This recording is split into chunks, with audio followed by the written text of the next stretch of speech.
Ya, Anda kembali di catatan demokrasi. Kita lanjutkan perbincangan kita tadi. Kita akan tanyakan juga kepada Pak Didi, tapi sebelum kita berikan waktu kepada Pak Didi, kita sambut juga ya, sudah bergabung bersama kami, Pak Kwik Kiangi. Pak Kwik.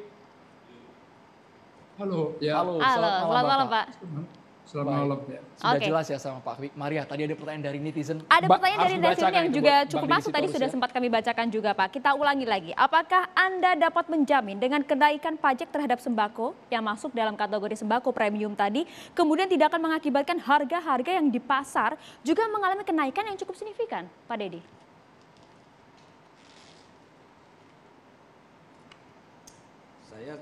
Ini udah ya? Sudah silakan. nyala, Pak. Saya mau bilang begini, ada peribahasa bilang assumption is mother of all errors. Asumsi adalah ibunda dari semua kesalahan. Jadi saya mau jujur saja bahwa pada sampai saat ini pun bahwa rancangan undang-undang ini belum dibahas oleh DPR. Jadi kalau mau menjawab pertanyaan tentu harus tahu dong. Saya tidak tahu. Ya. Tapi saya mau bilang begini, bahwa prinsip yang berlaku di semua negara, segala produk dan jasa itu dipajakin di seluruh negara. Ya. Nah, kita masih termasuk negara yang sangat rendah. Ya, kalau kita lihat data-datanya itu, kita masih di 10%. Rata-rata negara itu 127 negara itu sudah di angka 15% lebih. Jadi kalau bicara soal relaksasi ya atau kemudahan pajak, kita ini hebat. Ya.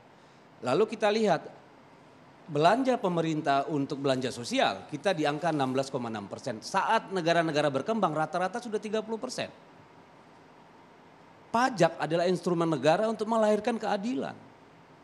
Jadi tentu pernyataan bahwa pemerintah kejam, saya kira itu pernyataan seperti yang dilontarkan oleh Bang Mardhani itu sangat kejam, bahkan keji kalau menurut saya. Ya, karena tidak mungkin ya bahwa kenaikan pajak itu dimaksudkan untuk membuat rakyat menderita. Itu dulu kita sepakati ya. Dari mana sih pemerintah mampu membayar belanja pegawai, melakukan belanja publik, mayoritasnya dari pajak. PPN itu menduduki 42% dari struktur penerimaan pajak kita dan merupakan ruang yang paling besar yang potensinya ada. Dan di sana ada distorsi yang sangat besar tadi itu. Orang yang punya kemampuan lebih ya sama-sama bebannya sama-sama tidak dibeban dengan orang yang miskin. Tapi kalau tadi disampaikan oleh Pak Fuad, angkanya tidak akan cukup signifikan. Loh, soal angka nanti dibicarakan di DPR. Nanti semua pikiran rakyat Indonesia bisa masuk. Daripada kita ribut sekarang barangnya belum jelas. Ini kan hanya menimbulkan kegaduhan. Karena kan asumsi, lagi-lagi asumsi. Bang Mardhani pun saya yakin belum baca seluruhnya. Belum menerima seluruhnya penjelasan. Hal-hal apa yang kemudian Pak Mardhani masih kurang bacanya?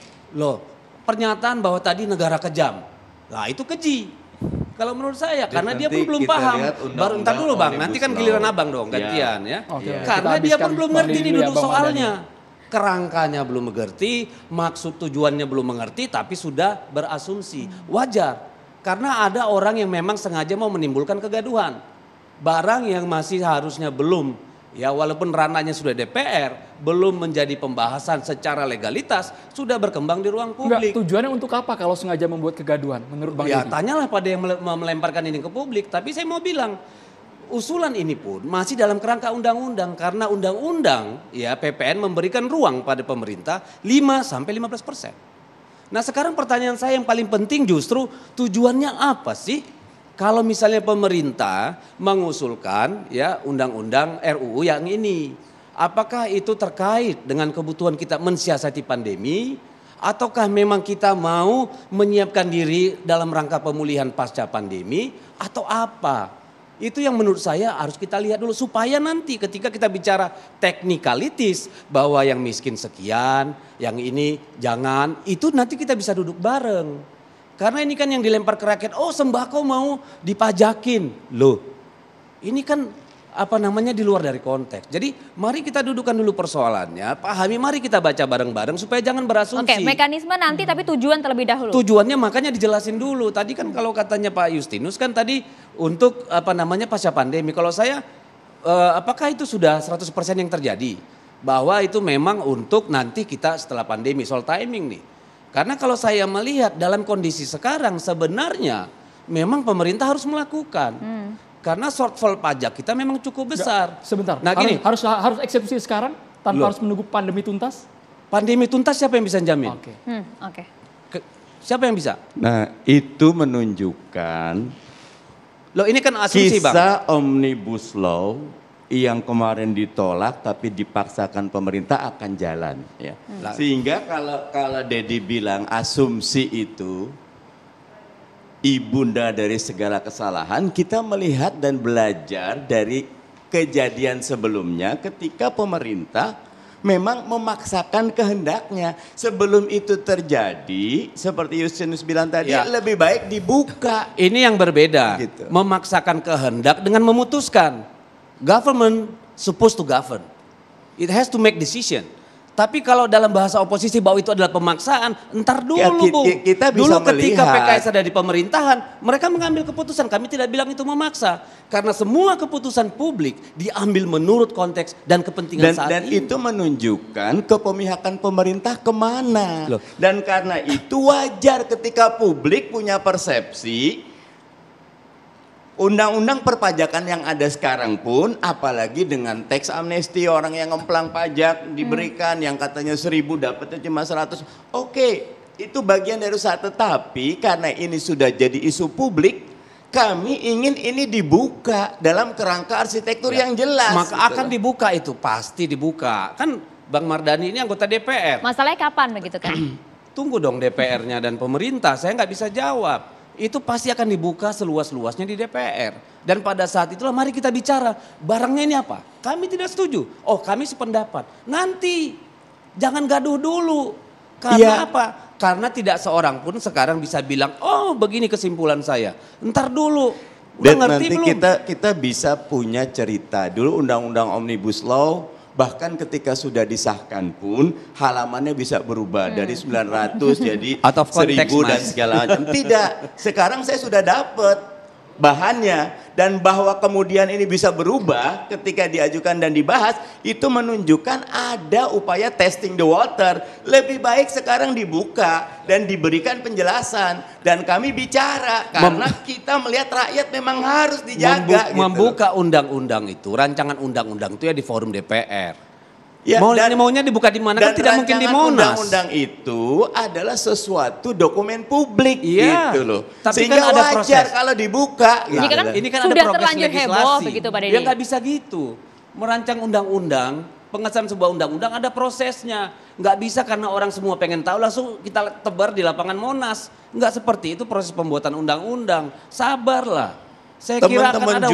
jurnalis yang mengangkat isu ini itu sudah punya penciuman dan sudah membaca, Ya, sehingga tapi- mereka mengangkat itu, dan Justinus atau Kementerian Keuangan juga sudah memberikan tanggapan gitu loh. Betul. Tetapi siapa yang bisa memberikan tanggapan sekarang ketika belum dibahas? Apakah semua setuju dengan pikiran pemerintah? Kan belum tentu. Apakah barang itu akan yang sama in dan outnya sama? Kan tidak. Termasuk ada Bang Deddy proses yang bisa panjang. jadi tidak setuju. Bisa jadi tidak setuju. Ya, Karena bisa jadi, tetapi karena barang ini sudah dibuka, jadikan ini kesempatan bagi publik untuk edukasi. Karena mahal sekali, selama ini publik tidak pernah berbicara secara serius tentang pajak, kecuali kemarin Pak ketika Mardhani teks kenapa amnesti. sangat khawatir Pak? Apakah dari yang tadinya rancangan sangat kuat sekali diketuk palu kemudian menjadi undang-undang? Gini, latar belakang ekonominya 3 tahun pemerintah diberikan kesempatan 2020, 2021, 2022 tidak ada plafon atas. Undang-undang Keuangan Negara tadinya maksimal defisit itu 3%. 2020 6%, 2021 yang sekarang nih sudah 5%, mungkin lebih dari 6. Padahal 2023 harus kembali ke 3%.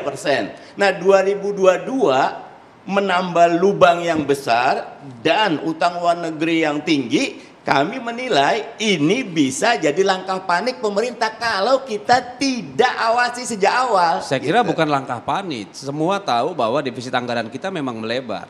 Ya, semua tahu bahwa beban utang pemerintah juga tinggi. Kita semua tahu juga pandemi mempengaruhi keuangan negara. Maka tadi saya sebut RUU ini sebenarnya fundamentalnya apa, tujuannya apa. Mari kita dengar. Nanti ada forumnya. Daripada kita berdebat sekarang lempar-lempar kursi, nggak ada guna. Itu yang mau saya maksud. Nggak ada Tapi yang lempar mari kursi, kita kita ya, lempar bukan. argumen. Nah, kalau Makanya saya bicara bilang tadi Bang, makanya mari kita lihat di seluruh dunia praktek ya PPN terhadap barang dan jasa itu berlaku di seluruh dunia. Dan Indonesia termasuk dari 8 negara yang paling rendah, 10% saat rata-rata. Itu 15, 17 sampai 19%. Enggak sih, enggak. Malaysia 7%. Itu pun baru gitu loh. Malaysia kita cuma sedikit di atas Sri Lanka ya. Dan Vietnam kita tidak itu konsisten. masih ada 8 negara di situ. Tidak masalah. Sekarang makanya saya tanya lagi, ini tujuannya apa? Apakah untuk menambah kapasitas finansial pemerintah? Kan memang dalam Tujuannya situasi seperti jelas, ini kita fiskal ingin agar pemerintah bekerja keras menjadi ayah yang melindungi masyarakat, bukan Sampai situ dulu memajaki. Bapak catatannya, kita dengarkan Pak Kiangi, kita ingin tahu pandangannya apakah menurut Anda meskipun ini masih draft rancangan seperti itu Pak Kwik, sembako premium nanti yang kena pajak kabarnya. Tapi kan semuanya masih wacana, belum ada kepastian seperti itu. Bagaimana pendapat Pak Kwik Kiangi? Ya, untuk pendapat saya adalah yang terpenting adalah konten. Tadi saya mendengar berkali-kali harus fokus terutama adanya pandemi ini. Maka yang terpenting adalah fokusnya itu memberantas pandemi atau fokusnya yang lain, karena begitu banyak sektor yang dibicarakan. Nah, tadi juga dikatakan oleh Pak Deddy kalau tidak salah bahwa tidak ada barang yang tidak dipajaki di seluruh dunia, betul. Tetapi mengapa justru di dalam masa pandemi ini urusan pajak yang dicuatkan? Kenapa mengenai memajaki sembako yang mewah, yang kualitas tinggi tidak dilakukan dulu? Dulu sebelum ada pandemi mengapa tidak dilakukan? Sekarang ini ada pandemi, ada sesuatu yang sangat darurat. Kenapa tidak fokus pada saat itu, pada masalah ini dulu, yang lain-lain nanti belakangan gitu. Pak Kwik, apakah kemudian Anda juga menilai tadi pertanyaan dari Pak Mardhani ini merupakan salah satu, dugaan salah satu langkah panik pemerintah begitu? Saya tidak mau menggunakan kata dugaan. Tetapi saya mendukung apa yang dikatakan Pak Mardhani, bahwa karena kita mau tidak mau, kapanpun kita akan membicarakan konten, isinya, kita akan membicarakan substansi mengenai urusan memajaki itu. Oleh karena itu semakin lama waktu untuk bersiap-siap, semakin lama waktu yang tersedia untuk berdiskusi secara mendalam, mencari angka-angka dan sebagainya, semakin baik. Jadi kalau toh sudah sekarang ini sudah terlanjur bocor dan diakui oleh menteri sendiri bahwa barang-barang ini akan dipajaki, ya apa salahnya kalau sekarang sudah dibicarakan? Dan tidak, kalau toh didebat lagi dengan mengatakan ya, tapi tidak bisa dibicarakan di dalam DPR karena DPR tergantung RU. Iya betul, memang betul. Tetapi di luar DPR kan banyak forum-forum. Tapi kan forum-forum masyarakat kan banyak sekali. Sudah diklarifikasi Pak secara komprehensif oleh Menteri Keuangan Sri Mulyani bahwa di pasar tradisional tidak ada sama sekali objek yang akan dipajaki, Pak. Ya, tadi dikatakan katanya di seluruh dunia tidak ada barang yang tidak dipajaki. Oleh karena itu kalau sembako dipajaki itu adalah hal yang lumrah. Oke. Ya, bisa diterima, tetapi mengapa fokusnya sekarang ini di lain pihak kan kita bicara fokus. Kalau fokus kan mestinya pandemi dulu dong. Nah, urusan perpajakan itu yang dulu-dulu diterlantarkan. Nah, sekarang ada yang sangat mendesak pandemi, ya pandemi dulu. Yang perpajakan karena dulu dibiarkan, ya kita biarkan dulu sampai nanti pandeminya selesai. Yang mana, Pak Kwik, maksudnya Pak? Loh, tidak, maksud saya itu begini. Tadi kan dikatakan ya bahwa tidak ada barang yang tidak dipajaki dan Indonesia tidak memajaki. Pertanyaan saya, kenapa dulu tidak dipajaki sebelum ada pandemi? Oke, kita langsung jawab, Pak Justinus, silakan. Baik, saya rasa kita sekarang masuk pada arsitektur ya, arsitektur yang tadi ditanyakan Bang Mardhani supaya lebih jelas. Kita tahu di saat pandemi ini pemerintah betul-betul bekerja keras dan hampir semua ini kita bergantung kepada APBN. Karena sektor swasta lumpuh, warga masyarakat terdampak kehilangan pekerjaan. 2 tahun kalau digunggung lebih dari 1.300 triliun alokasi dana menangani pandemi. Dan itu kan bukan uang gratis, dalam arti kita berinvestasi untuk menangani pandemi, di sisi lain pemerintah pun juga burden sharing dengan Bank Indonesia yang nanti pun harus dikembalikan. Nah, jadi filosofinya ketika pandemi pemerintah yang menanggung bebannya, kelak ketika kondisi normal kita semua yang menanggung beban negara ini dengan pajak. Itu prinsip. Maka arsitektur yang kita siapkan adalah kita ingin menata supaya sistem perpajakan lebih berkeadilan. Itu prinsip. Maka prinsipnya ability to pay. Yang mampu membayar lebih besar. Saya kira kita semua sepakat. Yang tidak mampu ditolong. Dalam rancangan ini, Pak Menko Perekonomian sudah menyampaikan, ada kenaikan tarif pajak untuk orang pribadi yang kelompok paling atas. Dinaikkan rencananya, Pak Menko sudah menyampaikan waktu itu 30 menjadi 35%. Itu untuk menuntut rasa keadilan. Jadi keliru kalau yang dipajaki justru orang kecil yang tidak berpenghasilan. Lalu ada pajak karbon misalnya. Ini juga sekaligus menginjeksi visi kebijakan pajak adalah sarana untuk melestarikan lingkungan hidup. Itu dikenalkan dan ini kan baik. Lalu ada visi lagi menghindari, mencegah penghindaran pajak, memperkuat upaya mengejar itu.